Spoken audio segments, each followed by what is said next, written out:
He was the most feared man in Chicago, a notorious kingpin with a heart frozen beneath layers of pride. One call, a single moment he chose to ignore, shattered everything. She was carrying his child, and he had no idea that in that instant, he had lost the most important thing in his life. This is the night that broke the world he had built, and began the journey that would force him to give up everything to protect a tiny life he never expected. Chicago at night wore the gray shade of winter, its cold winds slicing through window panes. Snow settled on car roofs, on quiet houses, and on streets holding their breath. In the penthouse perched on the top floor of Maddox Tower, where the city lights cast pale reflections on glass and stone, Ethan Maddox stood still, with his sharp, cold eyes fixed on the horizon, as if searching for something he could not name. He wore a perfectly tailored black suit, not a single wrinkle, not a strand of hair out of place. His long coat rested neatly over a leather chair behind him. He needed no one at his side, no guards, no voices. Ethan lived in silence because he was the only one allowed to speak. The crystal glass in his hand trembled as he rotated his wrist. Whiskey rippled, glowing amber beneath the muted gold ceiling lights. That same hand had once made men tremble when it signed orders, pulled triggers, or signaled invisible sentences carried out in the shadows. But now it shook, just slightly, when an image he had tried to bury for months crept into his mind. Claire. Her name had once been his breath, the fragile hope of peace he held for a moment before letting her go, convincing himself that love was a fatal weakness in his world of blood and lies. He had once believed that releasing her was the right choice, that no one, not even Claire, deserved to be dragged into the darkness he lived in. He told himself she would be fine, that without him, she would find happiness. Yet every snowy night, she returned in fragments of memory drifting through the wide, empty rooms. Ethan turned toward the large walnut desk where his phone lay silent, its screen black. Each time it lit, he checked the time, but her name never appeared. For weeks he waited for a text, a call, a sign that she still existed somewhere in the corner of his life. And when that moment finally came, he could not face it, because courage had never belonged to a man who learned to survive through the fear of others. He sat down, tilted his glass, and watched the shifting glow of headlights flicker across the marble floor. A sigh escaped his chest, low and brief, like a confession no one would ever hear. Silence was power in his world, but tonight it felt like a curse. And when the phone vibrated a soft, almost desperate sound, he had no idea the next few seconds would lead him down a path with no return. If you are listening to this and something in the story stirs a feeling inside you, please take a moment to subscribe to our channel, like and share this video so we can continue bringing heartfelt stories every day. And if you do not mind, tell me where you are watching from. Leave a comment below and let us know which corner of the world this story has reached. We cherish every word you share. The faint vibration of the phone broke the room's stillness. Ethan glanced at the screen, the white glow slicing through his tangled thoughts like a blade. Her name appeared clearly, each letter piercing him. Claire. He did not react immediately. He remained still, breath slowing, heartbeat slipping off rhythm, an involuntary tremor he had never shown anyone. Outside, wind brushed the dim streetlights, snow drifted against the glass, but inside him, everything stopped in one suspended moment. His eyes stayed locked on the screen as it pulsed, her name lighting up and fading like a heartbeat begging to be answered. His hand tightened, his finger almost brushing the icon to accept the call, then pulling back. The same hand that never trembled, holding a gun or signing a death order, could not lift itself to answer the woman who once held his entire heart. Questions surged, sharp and merciless. Why was she calling? After all this silence, why now? What did she want? Apologies? A return? Desperation? No. He could not allow himself to weaken. He had made his decision. Whatever they had, no matter how beautiful, had been buried beneath the ashes of his world. She chose to leave, and he chose to let her go. The phone kept vibrating, once, twice, 3 times. A plea from a place he feared to revisit. Memories crashed over him. Their first meeting at an art exhibition in West Loop, her smile when sudden rain fell over Michigan Avenue, the gentle touch of her hand when he could not sleep for 3 nights straight. He had locked those memories away in the deepest chamber of his heart, but now they surged upward, tearing through the walls he had built, all because of a name on a screen. Ethan rose and turned his back on the phone. The glass he set down made a cold, hard sound on the table. He inhaled deeply, steadying himself. No. He would not answer. If she needed him, she would never have walked away. If she understood him, she would not have let go when he needed her most. And if she returned now only from vulnerability, he could not allow that softness to drag them back into the same ruin. Pride had been his armor since the day he stepped into this world, and though it had been battered by time, he clung to it like skin. The call ended in silence. The screen went dark, leaving a patch of emptiness on the glass. He stood motionless, but within him it felt as though he had survived a war no one had seen. He told himself it was the right choice, that not answering was a way to protect himself. But what Ethan Maddox did not know was that on the other end of the line, the woman he once loved did not call out of weakness, nor to beg for anything. She called because the lives of two souls were hanging by a priceless thread, and because she believed that somewhere deep inside the heart that once beat for her, he would not ignore her.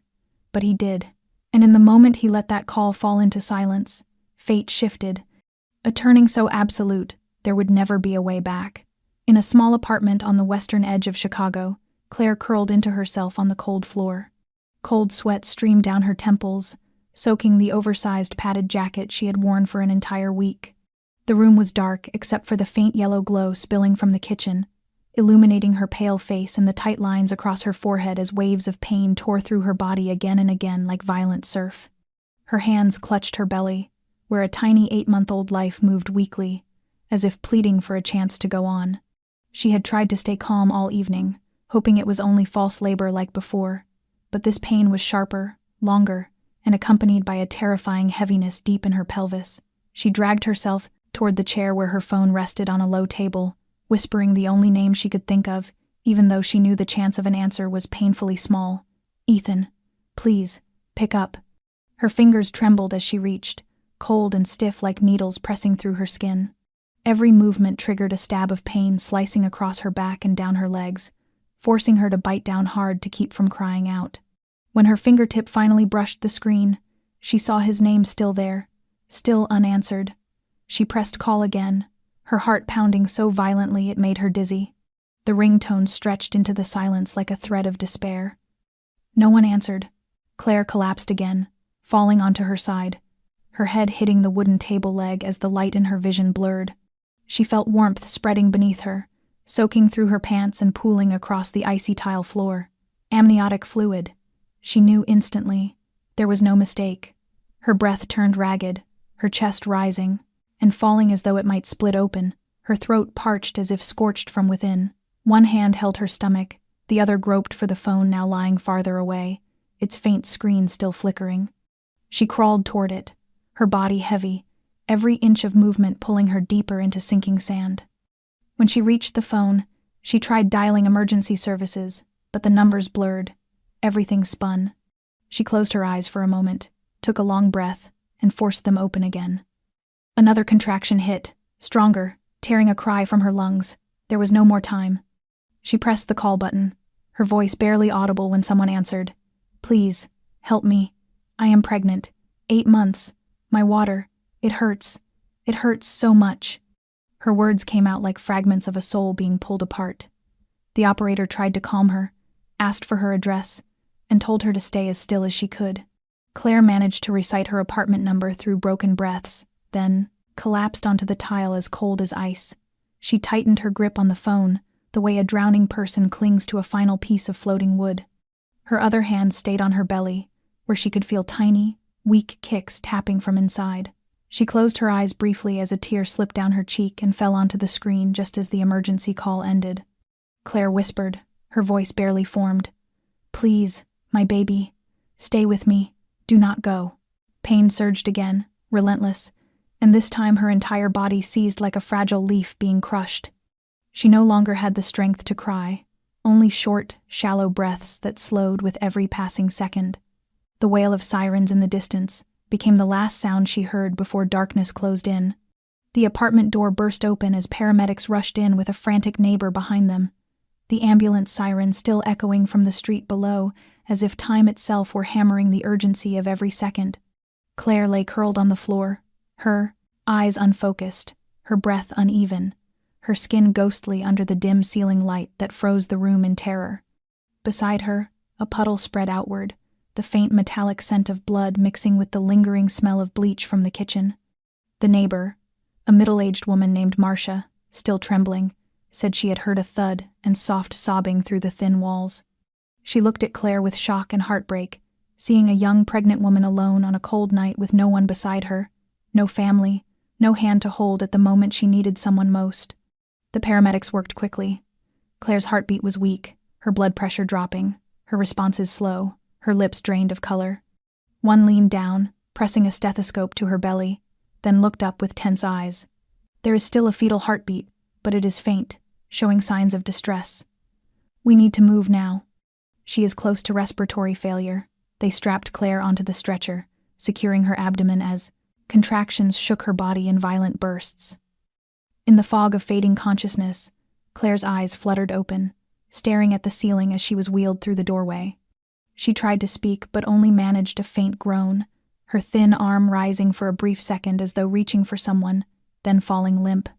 Marcia followed them to the door and held Claire's cold hand for a fleeting moment before they placed her inside the ambulance. "She will be all right, sweetheart. Do not give up," Marcia whispered, almost praying. The ambulance doors slammed shut, the sound echoing like a punctuation mark ending a fragile moment of life. The vehicle tore into the night, weaving through quiet streets, its tires hissing over thin ice. Inside, the harsh white light illuminated Claire's fading face. An oxygen mask covered her nose and mouth, fluids coursed into her veins, and a fetal heart monitor was strapped to her belly. The steady but fragile beeping pierced the nerves of the paramedic. Watching the screen, "She is dropping fast. Move!" the driver shouted back, accelerating through a red light. One paramedic pressed gently on Claire's abdomen, checking the fluid loss. The amniotic level was dangerously low, the baby in acute distress. For a brief moment Claire opened her eyes, her pupils wide, staring into the ambulance ceiling. She tried to speak, shaping only two broken words. "Isla, Ethan," before her head fell to the side. The paramedic leaned close, listening for a heartbeat, then exhaled sharply. "She is still alive, but barely." Claire's hand moved instinctively to her belly, her fingers curling as if trying to shield the tiny life inside. One small hand holding on to a world collapsing around her. When the ambulance turned into the hospital entrance, a team of doctors and nurses stood ready, lights reflecting off lowered heads and anxious eyes. The doors opened and the stretcher was rushed through the hallway. A doctor's clear voice cut through the chaos. "Female patient, 28, pregnant at 8 months, severe preeclampsia, unstable blood pressure, fetal distress, loss of amniotic fluid, prepare for emergency surgery." Claire was wheeled into the trauma room, her body trembling despite the warm blankets. Everything moved so fast no one had time to think, only to act. Amid the pounding footsteps, the machines, the urgent voices, one truth hung in the air. Every passing second was a battle for the lives of both mother and child. On the top floor of Maddox Tower, where the lights of the city shimmered like an artificial sea of stars beneath him, Ethan sat beside the window with his glass of whiskey half empty, the amber surface tilting with each restless tap of his fingers. Then the phone vibrated again, a second time, a third, never loud but enough to strangle the quiet that had always been the safe harbor for his shadowed mind. He stared at the screen lighting up, fading, then lighting again. Claire's name glowed like an uninvited reminder. A hand knocking on the locked doors of a heart he had sealed behind pride and practiced indifference built over years of living among power and darkness. He frowned, exhaled slowly through his teeth, set the glass down, and paced the room as if physical distance could shake off the turmoil creeping through him. But no matter where he moved, the tiny pulse of light from the phone flickered behind him like a desperate heartbeat, pleading across the distance or perhaps from a corner of memory that had never truly died. A cold feeling crawled down his spine, unclear whether it came from the draft slipping through the imperfectly closed door or from a vague intuition his mind had not yet named. He stopped by the bar counter and poured another drink, the amber liquid swirling in the glass with a soft sound like a whisper in the night. He tilted his head back and emptied it, hoping the burn in his throat would drive out whatever had begun beating its wings inside his chest. But the whiskey tasted different tonight. Dull, empty, just like him. He turned toward the phone. It was still lit, Claire was still calling. Ethan bit down gently on his lower lip, his hand clenching at his side. Memories surged uncontrollably. Claire smiling beneath the first snowfall of the season, the look in her eyes the first time she told him she believed in the man beneath the icy exterior. Believed, even when he never believed in himself. But he shook his head, forcing everything away. No. She left. She chose to walk away from this world, from the darkness he could never free himself from, and he let her go, convinced that stepping aside meant she would live better, a sacrifice he never admitted aloud. If she was calling now, what did it mean? What did she need? An apology? A promise too late to matter? Or did she simply want to hear his voice one last time before erasing him from her life completely? Whatever it was, he was not ready. Not tonight. Not when he felt his weakest. The phone kept vibrating. Ethan stepped closer, the glow from the screen casting sharp lines across his tense face, his dark eyes deep, as if trying to pierce through the device and see what waited on the other side. But he did not touch it. He just stood there, staring for long seconds that felt like hours, then lifted the phone from its charger and let his finger hover over the power button. The screen went black. The room fell back into darkness, broken only by the ticking of a clock that sounded like the heartbeat of something being suffocated. Ethan exhaled, closed his eyes, and told himself he had stayed in control. But at that very moment, not far away, the life he had never imagined was fighting for its final breaths, while he stood silent in his pride, unaware that this silence was pushing everything toward a cliff from which there would be no return. The emergency room doors burst open as doctors and nurses surrounded the stretcher, rushing Claire down the hallway where fluorescent lights shone directly onto her face, pale to the point of translucence. The heart monitor displayed chaotic numbers, the sharp beeping irregular and suffocating. Claire was fully unconscious, her lips turning blue, cold sweat soaking the thin patient gown they had just changed her into. The lead physician ran alongside her, giving clipped instructions. Straight to surgery. Blood pressure is collapsing. The baby's heart is failing. We have minutes. A young nurse named Riley pushed open the operating room doors, eyes skimming the chart until she reached the emergency contact section. Does she have any family? Riley's voice came through the internal radio, but the reply held only a single name and a lone number. Ethan Maddox. No one else. No parents. No siblings. No trusted friends. Riley pulled out her personal phone, typed in the number provided by the dispatcher, her hand trembling from the pressure of time. The phone rang. Once, twice, 3 times. Riley pressed it to her ear, eyes never leaving Claire, as other nurses prepared instruments and the anesthesiologist checked the airway. Please do not hang up. Her whisper was almost a plea, as if a voice on the other end might lift some of the crushing loneliness surrounding the unconscious woman on the table. But no one answered. The ringing continued, merciless. She called again, the 6th attempt in less than 3 minutes. A doctor glanced at her. If the family does not arrive, we sign in their place. We cannot wait. Riley nodded, bit her lip, and tried once more. Nothing. The phone was off, disconnected. Riley looked down at Claire, the young woman lying motionless beneath the sterile lights. The fetal monitor strapped to her abdomen emitted weak, broken beeps. The baby still had a heartbeat, but it was fading, the numbers dropping with terrifying speed. This girl does not have much time. The lead surgeon stepped forward, nodding. Scalpel, deep ventilation. We go now, Riley stared at her phone one last time as the final call flipped to unreachable, then slipped it into her coat pocket. She tightened her gloves, placed both hands briefly on the metal rail of the surgical bed, and bowed her head in a silent prayer for a procedure that stood on the edge of life and death. Outside, snow fell harder, blanketing the hospital courtyard in white. No one arrived. No one called back. No one knew that in this moment, a life was about to be lifted from a failing womb in utter silence. And Ethan Maddox, the only person who could have stood here, remained lost in whiskey and shadows, unaware that his entire world was being opened under cold surgical lights, with survival hanging by a thread between scalpel and time. The operating lights bore down on Claire's body as instruments clattered sharply against metal trays. Everything happened in tense, razor-thin focus, each person aware that every second was a race against death. Dr. Keller, the head surgeon, snapped on gloves, glanced at the monitor, and gave a decisive nod. Begin the incision. The fetal heart is failing. There is no time. Riley held Claire's hand even though Claire was unconscious, compelled by an instinct she could not explain, wanting the woman to feel some trace of human warmth in the sterile chill. Claire did not move, yet her fingers twitched lightly in Riley's grasp, a final reflex. Riley's eyes shimmered, but she swallowed the emotion, squeezed Claire's hand again, and stepped back to give the surgeon space. The scalpel met skin, layers opening swiftly but carefully, warm blood welling up crimson under the harsh white lights. The fetal heartbeat weakened further, the beeps spaced apart in agonizing drops. As the incision reached the uterine wall, a faint sound escaped Claire, a weak moan. She was not fully under. Despite partial anesthesia, despite her freezing body and pulse thinned to a thread, Claire's eyes fluttered open, her pupils dull but seeking the light. Riley hurried to her side. "Claire, can you hear me? You are safe. We are trying to save both of you." Claire nodded faintly, her throat so dry her lips barely moved. But then she parted them, forcing out words one at a time. "Isla, save her, please."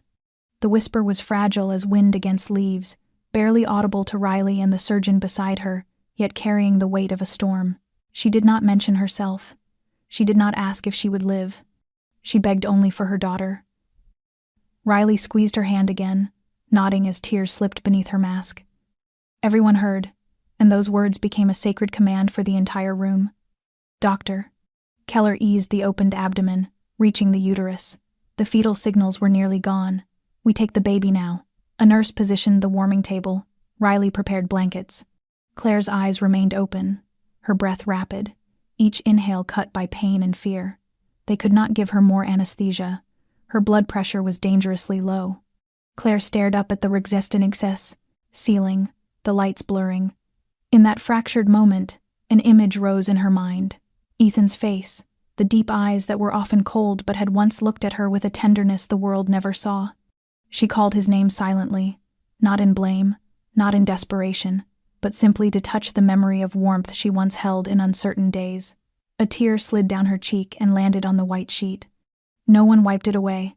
All attention centered on survival. The scalpel opened the final layer, and a rush of fluid spilled out. Keller slid his hands inside, gently lifting the infant's head. Riley prepared suction, towels, breathing support. The air grew thick enough to feel every breath of everyone in the room. Then, Keller spoke. "I see the head, ready, pulling now." Claire no longer moved.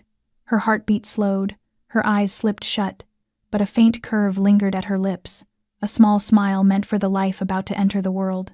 She had given everything she had left to this moment, and now only the sounds of metal and steady hands remained, fighting time itself to claim the first breath of a child who had no idea it was being born into a storm of loss that could not yet be named.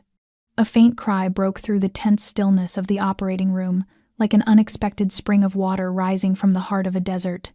Everyone paused for a single breath. Then all eyes turned toward the tiny newborn lifted gently from Claire's body by Dr. Keller. Isla, the baby girl who had been named long before she arrived, now lay there, fragile and trembling, her tiny arms curled against her chest. Her eyes still shut tight, but her mouth opening to release the very first sound of her life. Riley caught her quickly, wrapping her in soft white towels, wiping her face, leaning close to listen to the small, uneven rise of her chest. But it was breath. Isla was breathing. Isla had arrived.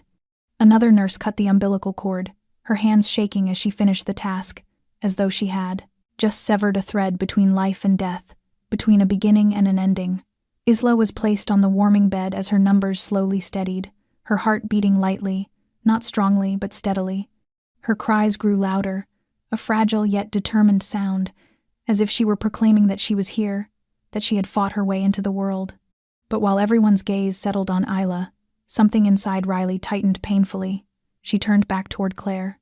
The young mother lay motionless, her hand limp, blood still oozing gently from the incision that had been closed temporarily. The heart monitor emitted abnormal tones. Her pulse dropped sharply.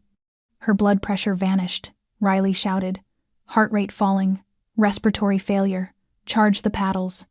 A nurse brought the defibrillator, and the doctor pressed the paddles to Claire's chest. First shock. Her body jolted, then fell still again. Second shock. No response. More adrenaline. The needle plunged quickly into her vein, pushing life back into a body already turning cold. Third shock. The monitor line stayed flat. A single, cold streak of light cutting through every last hope in the room. Silence fell. Only Isla's small cry vibrated through the corner of the room, the soft hum of the heater, and the pounding of Riley's heart, as if it might burst through her ribs. "Doctor." Keller bowed his head, stripping off his gloves. His face tightened not simply from exhaustion but from the deep helplessness of his profession. He had done everything he could. They all had. But sometimes, life is only enough for one. Riley stepped close and held Claire's cold hand. Those long, elegant fingers had lost all warmth, pale and still like a snowflake landing on stone. Claire could no longer hear voices, nor see light, but Riley believed, in that moment, that Claire knew, that she knew Isla had lived, and perhaps that was all she needed in order to let go. Riley gently placed Claire's hand on her abdomen, the place that had been Isla's first home. A final gesture to reconnect two souls just torn apart. A nurse quietly cried in the corner. No one spoke. There were no celebratory words for a successful delivery, no comforting voices. Only a thick winter silence settled over the room, wrapping itself around each person, each thought. They all knew that every birth is a miracle, but today the price of that miracle was a mother who had given everything, leaving nothing for herself. Isla was bundled more securely and taken to the neonatal intensive care unit. Riley followed, but before leaving the room, she turned back, gazing at Claire one last time, silently promising that the baby would never be left alone, that Isla would live and be loved, for her mother's sake as well. Isla was warmed and monitored in the neonatal unit, her heart rate and breathing steadier after nearly half an hour inside the incubator. Though weak and premature, she clung to life with a quiet but fierce instinct, as if her tiny spirit understood she needed to survive for someone else. Riley stood outside the glass, unable to look away from the small, curled form wrapped in a white blanket. Something pulled her back. Something unfinished. Something Claire deserved, even in her final moments. Riley asked the chief physician for permission, her eyes red but her voice steady. "I want to bring the baby to her. Just for a moment." The doctor looked at her, then nodded silently. No one objected. They all knew it needed to be done. Riley lifted Isla from the incubator, supporting the baby's head gently, holding her as though cradling something sacred. Isla's eyes remained closed, her nose fluttering, her tiny lips searching instinctively for warmth. Riley walked the hallway slowly, each step feeling heavier, carrying not only a newborn life but also a heartbeat that had never had the chance to beat alongside its mother's. The operating room was dimmer now, only a soft light falling across Claire's still body on the cleaned surgical table. She had been covered to her chest, her face washed of blood and sweat, her eyes closed in an uncanny peace as though she were simply sleeping, dreaming her final dream. Riley approached and whispered, "Claire, the baby is safe. Your daughter is breathing. She is alive." She sat on the edge of the bed, lifted Claire's arm gently, and placed Isla onto her chest, letting the newborn rest on the place that had sheltered her for 8 long months. Isla stirred, her little hands extending upward, her head turning instinctively toward Claire's chest, though it was cold now and forever still.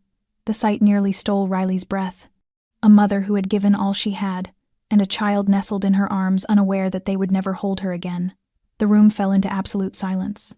No machines, no voices, no movement, except Isla's faint butterfly breaths. Riley folded her hands, bowing her head.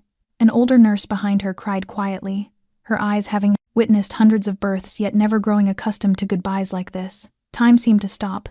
Outside, snow drifted slowly past the operating room window, blanketing the night in gentle white. Everything felt frozen within that moment where life and death existed together, where the only sound was the fragile breathing of a newborn and the heavy silence left behind by the woman who bore her. Riley pulled a soft blanket over both mother and child, as if offering a final bit of warmth to a bond now severed. Isla whimpered softly, and Riley stroked her head. "You will not grow up alone," she whispered, as if speaking on Claire's behalf. Then she pressed a tender kiss to Claire's forehead, something no protocol allowed, but tonight rules bowed to grief. Some things cannot be written in a medical report but remain carved into the hearts of those who witnessed them. Riley stepped back, standing quietly as the newborn slept against the mother who had given everything. And in that stillness, the world felt as though it bowed in reverence to a life bought at a price too immense for words. 1 o'clock in the morning. In the emergency department office of Chicago Memorial Hospital, Dr. Keller removed his final glove and rubbed his temple before signing the paper laid before him. Death certificate. Claire Bennett, 28 years old. Date of death, December 17th. Cause: complications from severe preeclampsia, leading to multi-organ failure following surgery. Time: not precisely identifiable, but recorded in the operating room as 12:42 a.m. Each line written cut slowly into the hearts of those who witnessed her final battle, even from afar. Each word confirmed that, from this moment on, one human being no longer existed. Claire, the woman who fought to her last breath, remained only as a name printed on a medical file. Riley sat across from the desk, her fingers clenching the phone she had dialed relentlessly for hours. The screen was silent, now, no longer holding a signal, only the faint trace of the last call that had slipped straight into voicemail. She had tried again after the surgery ended, then again, when she placed Isla in Claire's arms. She had hoped for something unrealistic, that if the call connected, the man on the other end might arrive in time to hear final words, to hold Claire's hand, or at the very least to say goodbye. But he had not. That number never answered. Ethan Maddox remained silent, as though the world behind that door had no idea a woman had slipped toward death while bringing life into the world. Riley set the phone on the table, her fingers cold and trembling as she brushed lightly across the screen. Each digit had become familiar. She had dialed them a dozen times through the night, so often she could have entered them with her eyes closed. Yet no matter how many times she tried, nothing ever changed. The phone stayed off. No messages, no voice. No one stepped into the long hallway, where Claire had been wheeled out on a white stretcher, covered from head to toe. The head nurse tapped the door and stepped in, holding Claire's personal file. She handed Riley a small envelope taken from Claire's handbag. Inside was a handwritten letter, the script soft and careful, clearly written during the quiet days of pregnancy. On the outside, in blue ink, was a short line, "For Ethan, if anything happens." Riley stared at those words, her throat tightening. She had no right to read it, but she also could not give it to anyone when its recipient remained vanished in the dark. She tucked it into the file, noting everything carefully, so that if Ethan ever came, he would receive what Claire had left behind. If he came. A fragile condition suspended between two breaths. No one said it aloud, but in the eyes of the doctors and nurses, they all understood. Perhaps no one would ever show up. A man who left his phone off all night, while the woman who had once been his wife was fighting for life, might never walk through these doors.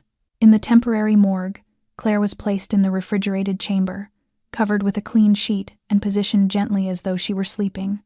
Riley looked at her face one last time before closing the lid, whispering a promise no one had asked her to keep. "If he does not come, I will take care of Isla for you. I promise." The door shut with a soft click that echoed in Riley's chest like a final punctuation mark. But it was also the beginning of something larger, something deeper than loss. Because in the silence, in the darkness, in the cold indifference of a man who should have been there, a tiny newborn slept peacefully in an incubator, and another woman's heart had already bound itself to that child with invisible threads of compassion. The phone remained silent, no ring, no explanation, no sign that Ethan Maddox knew anything at all, and the city outside slept on, cold and indifferent, as though no one had crossed the threshold between life and death just a few streets away. Morning spilled into the penthouse as usual, cold light cutting through the tall glass windows and landing on the streaks of whiskey not yet dried on the floor. Ethan Maddox lay motionless on the sofa, his collar wrinkled, his bloodshot eyes opening slowly as if he were returning from a fog. The room was utterly still. No footsteps, no phone ringing, only the gentle ticking of the wall clock. He sat up, his head pounding like a hammer, rubbed his forehead, then reached for the phone lying face down on the table. The screen lit up. No network signal for a moment, then a flood of messages and notifications burst into view. Ethan squinted as the numbers sharpened into focus, stabbing through his half-awake mind. 26 missed calls. 18 messages. Every call from an unfamiliar number, all within the same span of night, and among them, a single word that froze him to the bone. Hospital. His blood seemed to stop. His hand trembled as he opened each message.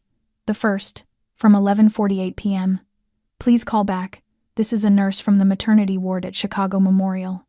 Patient Claire Bennett is in critical condition. The second, at 12:20 a.m., emergency surgery in progress, need immediate contact with family. The third, at 1:12 a.m., we regret to inform you. Ethan dropped the phone to the floor, his entire body locking up as though struck in the chest. He lurched forward, grabbed his keys, ignored his coat, and bolted from the penthouse like a madman. The elevator was too slow. He flew down the emergency stairs, his footsteps pounding against the cold concrete. In his mind echoed a soundless cry, shapeless and wordless, only a name rising from the hollow of his chest. Claire, Claire, do not. The car engine roared as he sped across intersections, weaving past commuters beginning their dawn routines. The sun was up, its golden light spreading across the road. But to Ethan, the world had turned a bleak shade of gray. Why didn't I check the phone sooner? Why did I turn it off at that exact moment? Why did I let pride and anger smother a call that might have saved a life? His grip on the steering wheel whitened, each passing minute carving deeper into his soul, hollowing out his chest. When the hospital appeared, Ethan slammed the brakes, abandoned the car halfway across a line, ignored the protests around him, and ran inside. His voice cracked at the reception desk. Claire Bennett, where is she? The staff exchanged uncertain glances and signaled for security to guide him, but not toward the patient floors. They led him to the service elevator descending to the basement. The doors opened to a rush of cold air laced with disinfectant and the damp scent of underground corridors. Riley waited there, her face exhausted, her eyes swollen. She saw him and bowed her head slightly in quiet apology. Ethan reached her in 2 strides, gripping her shoulders. Where is she? She is all right, isn't she? Riley lifted her gaze, her voice breaking. I'm sorry, Ethan. We could not save her. He froze, his hands falling uselessly to his sides. No, the word escaped barely above a whisper. He demanded to see her. Riley nodded and led him down the long hallway where the flickering blue-white neon cast ghost-like shapes on the walls. The air was silent, devoid of machines, devoid of hurried footsteps, only the hollow thud of Ethan's shoes hitting the cold tile. They stopped before a heavy steel door with a small sign. Body storage. Riley pushed it open. The room was wide, the temperature so low that their breaths turned into clouds of white. Along both walls stood rows of gleaming metal drawers, sterile and unfeeling. Riley stepped toward one in the center, her hand trembling as she touched the handle. She waited for you, she whispered, and pulled the drawer open. The white sheet folded back. Ethan collapsed to his knees. Claire lay there, her face peaceful as if she were sleeping, but her skin drained of color, pale and cold like winter frost. No breath, no warmth. She rested in the cradle of metal, alone in the final sense of the word. Ethan's hand shook as he reached to touch her cheek. The cold radiating from her skin traveled into his bones and froze the frantic beating of his heart. It was not the cold of a Chicago winter. It was the cold of forever. Claire, I am here now. He choked, tears falling onto her still face. Why are you here? So cold. The lead surgeon, who had been standing quietly in a corner, stepped close. Her voice was low, blending with the hum of the ventilation system. Before she lost consciousness completely, she spoke. She said, "Please do not blame yourself, and take care of the baby." She used the last of her strength to pray for the child. Ethan bent over Claire's chest, his sobs echoing against the metal. He clung to her lifeless form, trying to pour warmth into what would never warm again. He had arrived, but only to witness the end, not to change it. When Ethan stepped out of the morgue, his footsteps wavered as though his soul had slipped somewhere he could not follow. The hallway lights were too bright, stabbing into his eyes. Riley waited at the far end, holding a small envelope wrapped in worn brown paper. She offered it with both hands, her expression heavy, as though she were passing something too weighted to bear. Claire left this in her bag. I believe she wrote it for you. Ethan took the envelope, the rough texture scraping against his fingers and jolting his heart out of rhythm. On its front, in the neat, graceful handwriting he would know anywhere, were the words, "If anything happens," for Ethan. He stepped away, finding an empty bench beneath a fogged window, sank down, and opened the envelope with trembling hands.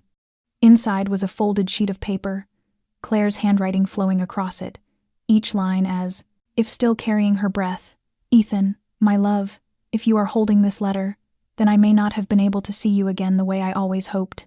I do not know where to begin, because there are too many things to say and not enough time, not enough strength left to wait. I have carried a small life inside me, the result of a moment when we believed love was strong enough to conquer everything. Isla is the name I chose for her, because it means island. I hoped that no matter what happens in the world, she will always have a place to return to, somewhere safe, like your arms used to be for me. If I cannot be there to hold her, please hold her for me. Hold her tight.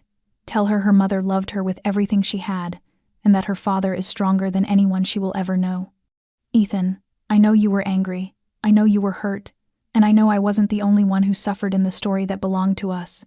But if I could ask for one thing, it would be this. Please don't let anger turn you into the cold man you worked so hard to pretend to be. I've seen your gentleness. I've seen your vulnerability. I loved both of those versions of you. Loved every piece of who you were, even the darkness no one else ever managed to reach. I don't blame you for not answering the phone. I understand. I only hope that when you read this letter, you know I never held resentment, only regret. Regret that we let silence fill the space between us. Regret that I no longer have the time to tell you that I forgive you, that I still love you. If Isla is like you, she will be stubborn and strong. If she is like me, she will be dreamy and fragile. No matter what, please love her the way I loved you, with patience, with gentleness, with all the love I didn't get the chance to give to you. Don't let her grow up in the shadow of the past. Don't make her pay the price for the wounds of adults. Give her a home, even if it is built from whatever broken pieces you have left, because I believe there is a wonderful father inside you waiting to be awakened. And finally, if one day you are able to forgive yourself, please remember me as something tender that once passed through your life. I don't want to be a wound. I want to be a memory, a beautiful one. I'm leaving now, Ethan. But the love I leave behind isn't leaving. It lives in Isla, and it lives in you, always. Claire. Ethan read every line as though each word were a small blade carving into his skin. By the end of the letter, his hands were clenched so tightly the paper had wrinkled and softened beneath his grip. Tears slid down his cheeks and fell onto the ink, blurring a few letters but unable to erase their meaning. His throat tightened, his lips pressed together to hold back a sob. He folded the letter, pressed it to his chest, as if that were the only way to keep the last warmth of the woman he would never touch again. Somewhere deep inside, he knew his life had split into two forever. One, half with Claire, and the other an endless stretch of years filled with remorse, regret, and a love that came too late. Ethan walked slowly down the hallway toward the neonatal intensive care unit, his palms still damp with sweat from holding Claire's letter. The door opened, carrying the faint scent of antiseptic, and in a small corner of the room, a newborn lay in an incubator, her skin tinted a soft pink, her tiny face scrunched as if trapped in an unfinished dream. Riley stood beside her, and when she saw him, she nodded gently, murmuring something to the nurse before stepping over. Her voice softened with a quiet sorrow. "She's doing better. Would you like to hold her?" Ethan couldn't speak, only nodded, his hands stiff as though afraid he might break something impossibly fragile. Riley placed Isla into his arms, swaddled in a thin blanket, her head resting against his chest, her warmth seeping through the fabric and into the places in him that had been frozen for years. Ethan looked down at the child, his fingers trembling as he brushed the soft, barely there hair on her head. A sharp breath escaped him, and his body collapsed onto the chair behind him, his heart breaking open along with the first rhythm he heard from his tiny daughter. Isla blinked, her unfocused gaze meeting the tear-filled eyes of the man she did not yet know was her father, but whose presence was already etched into her blood. Ethan held her tighter, the pain inside him tearing loose, leaving nothing held back. He had lost Claire, missed her final call, but in this moment, with Isla in his arms, he knew he still held the most precious thing Claire had ever left behind. And in that first embrace, nothing needed to be said. Everything Claire had written, hoped for, and loved, came alive again through the fragile breath of the child who would become his reason to keep living. The first time he held Isla did more than make Ethan cry. It awakened in him a truth he could no longer deny. His life had been built on cold decisions, nameless money-laundering deals, and handshakes made in the shadows where morality never entered. He had been a man no one dared to cross, a name that made people step back. But now, staring at the tiny face sleeping against him, he understood. Everything he had built meant nothing. No amount of money or power could bring Claire back, and no loyal soldier could protect the family he had already lost.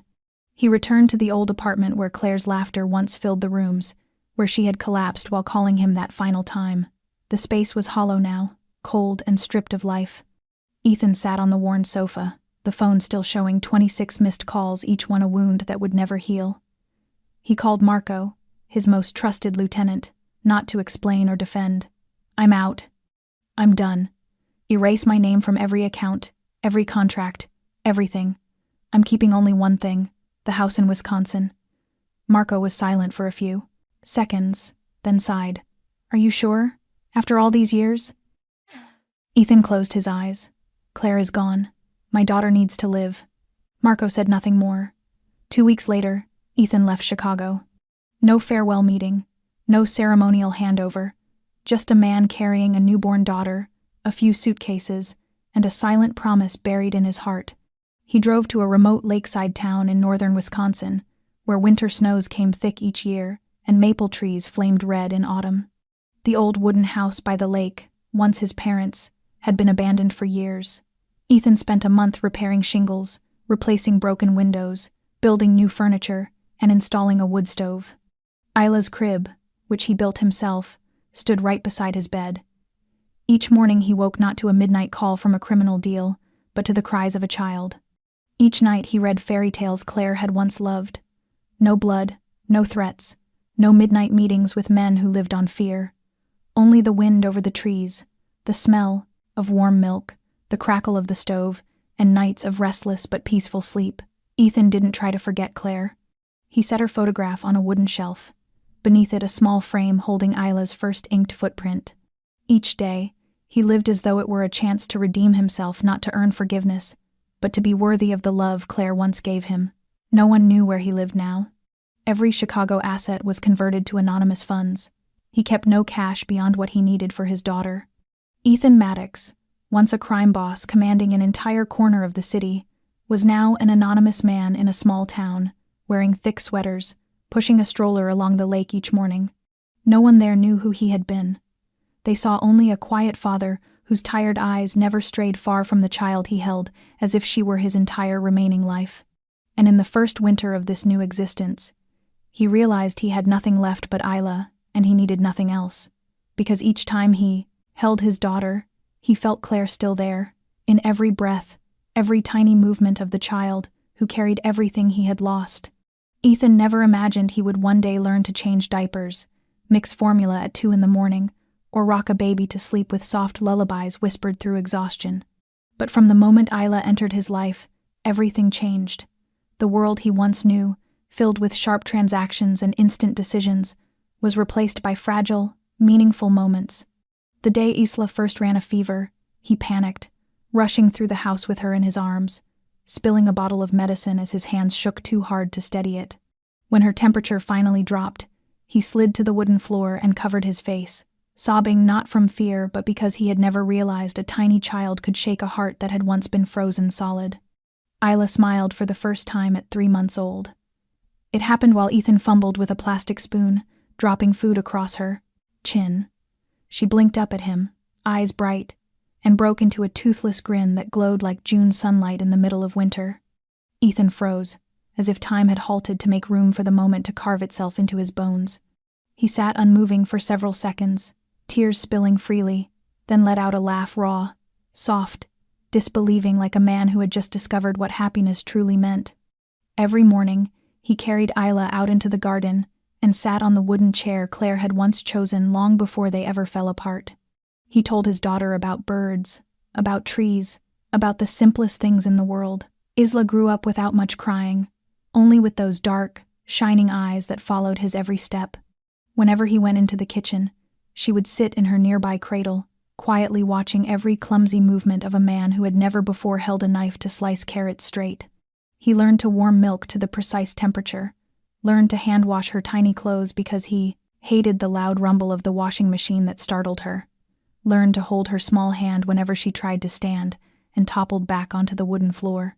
In those moments, Ethan was no longer the crime boss who once made all of Chicago step back.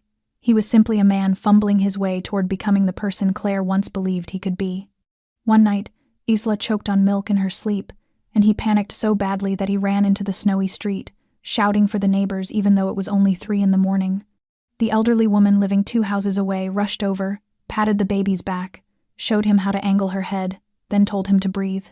The next morning, Ethan knocked on her door with a homemade cake in his hands. It was the first time he crossed the boundary of his own isolation, opening himself to the world not out of advantage, but out of genuine gratitude. In the evenings, after Isla fell asleep, Ethan sat by the fireplace and reread the pregnancy journal Claire had left behind. In it were lines about her fear of becoming a mother, her dreams for their child, and the things she never had the chance to tell him. He copied every sentence, every word, as if keeping Claire woven into each day their daughter grew. Isla said "Dad" when she turned 11 months old. The word slipped out unexpectedly while he was scrubbing the floor, freezing him in place as he turned to see her crouched with arms reaching toward him. He walked over, and she touched his cheek and repeated it again. "Dad." Ethan burst into tears, not from pain this time, but because in that tiny word, he heard Claire's forgiveness, heard himself stepping out of the shadows, inch by inch, and he knew he was beginning to learn fatherhood. Not through theory, but through pure love and wounds slowly healing.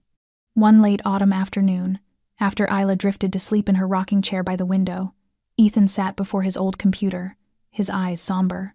On the screen was an article about a woman in another state who had died after not receiving timely pregnancy care. The news cut into a scar that had never fully closed. The pain of Claire's death was no longer a burning wildfire like it had been at first, but a slow, steady flame, consuming silence and pushing him toward something. Ethan stood, walked to the desk where Claire's smiling photograph rested, and he knew his quiet life with Isla was not enough. Claire deserved to be remembered in a way larger than grief, in a way that mattered to those still fighting battles she once fought. And that was how the Claire Foundation began. Ethan used every remaining dollar from his former investments, all the money he had once accumulated in darkness, to bring light to the places that needed it most. He hired legal and accounting teams and set up headquarters in a small town, where operational costs were low and healthcare resources for expectant mothers were scarce. The Claire Foundation was not just a charity, it was his lifelong apology to the woman he could not save. Its first mission was to fund ultrasound machines, emergency equipment, and ambulances for rural clinics, where distance could mean life or death. He refused to let another woman die in silence like Claire. Next, the foundation organized community medical trainings, teaching mothers how to recognize danger signs during pregnancy and equipping midwives with knowledge and supplies. Ethan never appeared on camera or spoke to the press. All the public knew was that the founder was a single father who had lost his wife during pregnancy. He turned down interviews, placing Claire's face at the center of every campaign, every presentation, every fundraising event. Isla grew up in that wooden house, but she also grew up alongside the foundation. Each week, Ethan took her to visit clinics where he bowed his head in gratitude to every nurse and doctor. Isla learned to smile at strangers, learned to curl her fingers around the hand of a trembling young mother afraid of giving birth. He didn't want her to grow up under the shadow of the past, but to understand that from pain, something beautiful could be built. On the foundation's 2nd anniversary, when Isla could already run and would chirp "Mommy" whenever she saw Claire's picture hanging in the hall, Ethan lifted her into his arms as they looked out at rows of women who had been helped by the organization. In that moment, he didn't need to say anything. The way he and Isla looked at Claire's portrait said everything. The Claire Foundation was not just a tribute, it was continuation. A bridge Ethan built between an old love and a new life, between a silent past and a present full of grace. And in every beat of its mission, Claire lived on, reaching out to protect women like her, whispering to the world that love is never wasted, even when it comes too late. Night fell softly over the small lakeside home, the wind murmuring through fading maple leaves while insects sang their gentle chorus. In the warm bedroom, the golden lamp cast a soft glow on the wall where Claire's photo hung, her smile as tender as ever. Ethan sat in the rocking chair beside the crib. Isla nestled in his arms, her fine wispy hair brushing his chin each time he bent to whisper the lullabies Claire once loved. Her tiny hand curled loosely around his roughened finger, an invisible thread tying him to life itself. Each slow sway forward was a memory returning, a tender ache rising in his chest. Ethan pressed a kiss to her forehead, murmuring soft, nonsensical words full of affection, as though he were speaking to Isla and Claire at once. Claire had written that love never dies, it only changes form. And now he saw it in Isla's breaths, in her little giggles when he told stories. In every moment he felt Claire near, like a breeze passing through his hair in the stillness of night. Isla stirred, her face relaxing as she fell deeper into sleep, and warmth spread gently through Ethan's chest. He knew he could not mend the past, but he could honor it from here. That night, even after Isla slept, Ethan stayed, his hand resting on her chest as if holding her heartbeat steady. Outside, the wind began to rise off the lake, signaling another winter ahead, but inside that small room, love remained steadfast, glowing, unyielding. A crisp winter morning cast bright light across the snow-covered garden behind the house, as Ethan arranged a wooden table draped with a red and white checkered cloth, pink balloons swaying from maple branches holding layers of white frost. Isla turned 3 that day, wearing a pale yellow dress he had chosen himself, her hair tied in 2 neat pigtails by Riley. Isla giggled as she ran circles around the apple tree, while Riley prepared the cake in the kitchen, the clink of utensils creating a gentle rhythm, as though the day itself had been composed into its own sweet melody for Isla. Ethan watched his daughter run through the sunlight, his heart swelling with a mixture of warmth and emotion he could hardly name. He had never hosted a birthday party before, never imagined a day would come when he would place candles on a bunny-shaped cake and sing "Happy Birthday" with a trembling voice full of gratitude. A few friendly neighbors arrived, bringing small gifts, and Isla hugged each one, her lilting thanks prompting laughter all around. The once lonely cabin now overflowed with voices, flowers, and light. When the cake arrived, Ethan lifted Isla into her chair, lit 3 small candles, and whispered in her ear to make a beautiful wish. Isla closed her eyes, rested her head on his shoulder, and murmured softly, "I wish Mommy could come to my party." Ethan froze, the world tightening inside his chest, then held her closer, smiling gently even as his heart trembled at the tenderness of her wish. After the party ended, and the guests had gone home, Riley walked in from the back porch with a small, wooden box in her hands, her face touched with emotion. "I was cleaning out the old storage closet and found this. Claire's name is carved on the lid." Ethan opened the box and inside were a few small belongings. An old hair clip, an ultrasound photo, and a sealed envelope carefully marked with the words, "For Isla, on your 3rd birthday." His heart pounded as his fingers brushed the familiar texture of the paper. He sat down on the back steps, Isla climbing into his lap, her tiny hand resting on the envelope as if she recognized something sacred. Ethan slowly opened it. The letter was written in Claire's handwriting, slightly slanted, still soft and gentle like her voice whispering beside his ear on quiet nights long gone. "My little Isla, if you're reading this, it means you've grown a bit more. Happy 3rd birthday, my little angel. I'm sorry I can't hold you today, can't sing to you or light candles with you, but I am always here, in every dream you have, in every look your father gives you when you smile. Isla, you are the miracle I once longed for. When I learned you existed, I was terrified and joyful at the same time. I feared I might not be strong enough to protect you, but I knew that if there was anything in this world worth my life, it was you. I don't know how your father is now, but if you are reading this with him by your side, then I believe the 2 of you are walking a beautiful path together. Your father is not perfect, but he has a heart that knows how to love. Trust him, my sweet girl. And if someday you feel sad or lost, come back and read this letter, because the love I carry for you will always be a small lantern, guiding you home." Ethan folded the letter slowly, his tears falling quietly onto Isla's forehead as he pulled her into his arms. Claire had thought of everything, of the questions he would never know how to answer, of Isla needing to feel her mother's love through words instead of touch. In the golden afternoon light, he sat still, holding Isla close, while Claire's letter rested on his lap like a bridge between their past and their present. And in that moment, he knew the greatest gift of his life was not only Isla or redemption, but Claire's love itself, still alive, still present, still guiding father and daughter through the rest of their days. Ethan didn't leave the steps even after Riley carried Isla inside to change her clothes and rest after a day full of laughter. In his hand remained Claire's envelope, and beneath it was a second sheet of paper, thinner, folded more tightly, with a short line written on the bottom. For Ethan, if you still keep your promise to me. He paused, then unfolded it, his rough hands tracing each line as if afraid a stronger touch might shatter the last fragile pieces of a love he once lost. Ethan, if you're reading this, it means Isla is 3. It means you've done what I always believed you could do, become the father she deserves. I don't know what your life looks like now, whether you've forgiven yourself, but I hope, and I pray every day, that you still remember the dream I once told you one October night, when we sat by the fireplace, hand in hand, imagining a future I never believed I'd be allowed to have.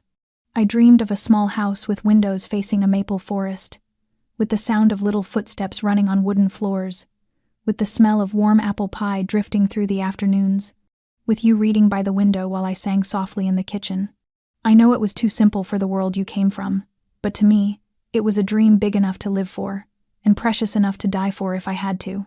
I'm no longer there, but if you are still living in that wooden house, if Isla still runs around your feet every morning, if there are nights you rock her to sleep while staring out across the lake, then it means that dream is still alive. And if it is, then I am happy. You know, I was never afraid of dying. What I feared was leaving without giving anything to you and to our child. But now I know I left a piece of my heart in Isla, and the rest I left with you. You are the man I once loved deeply, despite everything. And I hope, when you read this, you will believe that love can begin again. Even from the place where it once ended, Isla will grow. She will have questions, rebellious days, moments of anger, and times when she needs a mother's arms I can't give her. When those moments come, please tell her about me. Not as an angel who's gone, but as a woman who loved her with all she had, who carried her into this world even knowing I might not stay long. Tell her about the days you and I argued over small things, and the nights we held each other tightly in the rain when we had nothing but our own small world. Let her know love is not always perfect, but if it's sincere, it can heal everything. And finally, Ethan, if one day you meet someone new, someone who can make you laugh, again, who can love Isla as her own, who can help you forget those dark years, let yourself love again. I don't want the love I left behind to become chains that keep you in the shadows. I want it to be a door opening to a new life, where Isla grows in the light and you become the man you were meant to be. If you still keep the photo I placed by the window, keep it, but don't let it replace the real happiness waiting for you ahead. I love you, Ethan. Always. And wherever I am, I will be watching over you too. Every step you take, every word Isla speaks, will be the most beautiful echo of the love I once gave wholly. When he finished reading, Ethan folded the letter slowly, his tears no longer falling with the force they had when Claire died, but slipping gently down his cheeks like a quiet stream soothing an old wound. He looked toward the edge of the forest where Isla had been running earlier, then up at the amber sky of an autumn sunset. Claire's voice still echoed somewhere, inside him, like a soft whisper carried in falling leaves, and he knew he would tell Isla everything not through sorrow, but through love. Not to hold on to Claire, but to let her live on in every gentle thing they could still do for each other. One early spring morning, with the sun barely peeking over the treetops and the dew still resting on the grass, Ethan held Isla's hand as they walked along the small path leading into the cemetery. Isla wore a simple white dress, holding a bouquet of wild daisies they had picked along the road. She walked quietly, not chattering like usual, as if she understood the solemnity of where they were going. Ethan stopped before the grave, the stone carved with Claire's name and the words he had etched himself. A brave mother, the woman he will love forever. Isla stood still, looked at the small photo of her mother set into the stone, then gently placed the daisies at its base. "Daddy, Mommy is so beautiful." Ethan knelt, wrapping his arms around his daughter as memories surged through him. He raised his eyes to the clear sky, its soft light as warm as Claire's smile once was. Ethan lowered to one knee, placed his hand on the cold stone, and whispered, "Claire, Isla is now 3.5. She's smart, kind, and she has your eyes. I read your letters. I kept my promise, and I will keep it for the rest of my life. I'm not here to ask for forgiveness. I know I never deserved it. I'm here to say that the love you left behind has rebuilt me, made me a man I never thought I could be. And I swear to you, Claire, with everything left in me, that Isla will grow up happy, loving, and strong just like you were." Isla sat beside him, drawing circles in the dirt with a twig, then whispered softly to her mother, "Mommy, I miss you. Daddy taught me love means sharing, not keeping things to yourself. I'll be good so you'll be proud." Ethan pulled her close, tears running silently down his face, unable to express the fullness of what he felt. It was more than a visit, it was a sacred moment, binding past to present, loss to rebirth. The story of Ethan and Claire was not merely a tale of unfinished love, but a journey of redemption, sacrifice, and rebirth from the deepest pain. It reminds us that sometimes a single decision, a missed call, can change an entire life. And yet, even in the greatest loss, if love remains, then hope remains. Hope to live better, to do what's right, to love again, and to never give up. We would love to know how this story touched you. Have you ever experienced a loss that changed you? What did this story bring up in your heart? Please share your thoughts in the comments below. We always look forward to hearing from you. Truly, from the heart. And if you found meaning in this story, don't forget to like, share, and subscribe to our channel so you won't miss the heartfelt, inspiring stories we bring each day. Thank you for staying with us to the very end, wishing you good health, peaceful days, and a life filled with love. Goodbye, and we'll see you in the next video.